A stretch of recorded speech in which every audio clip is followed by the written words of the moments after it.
Hello everyone, my name is Irini Tekousi and I am a law school graduate of the Aristotle University of Thessaloniki. At the moment I am working as a trainee lawyer and I do my master at Financial Crime Law at the same university. So, this video is about startup companies and how you can start your own.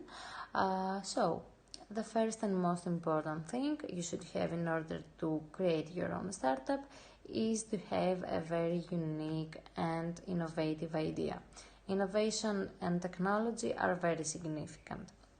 The second most important thing is, of course, to raise funds. These two things will help you bring your business idea into life. So there are many ways to raise funds. For example, there are bank loans, there is a crowd venture fundings, or even your family and close friends who believe in your innovative idea and want to help and support you. Who knows? According to 4887 of the 2022 legislation, a startup can be funded for facilities, research, staff, etc. Of course, under circumstances. But if you do a little research, you will find that there are many programs that startups can be funded within. Then, a startup company usually has the form of a private company. And that's because it's the most convenient way to create a startup, because private companies are easy to found. Today you can start a private company on the internet, and private companies need zero capital to begin.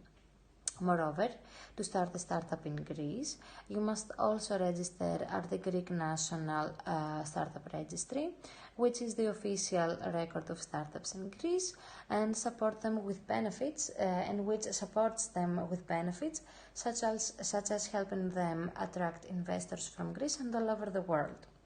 Finally, I got you some great examples of successful Greek and foreign businesses which began as startup companies that most of us have heard or used. And these are eFood, which is Greek, TaxiBit, which is also Greek, and Airbnb. So that was my little presentation of what it needs to begin creating a startup company. May this information helped you a bit. Thank you.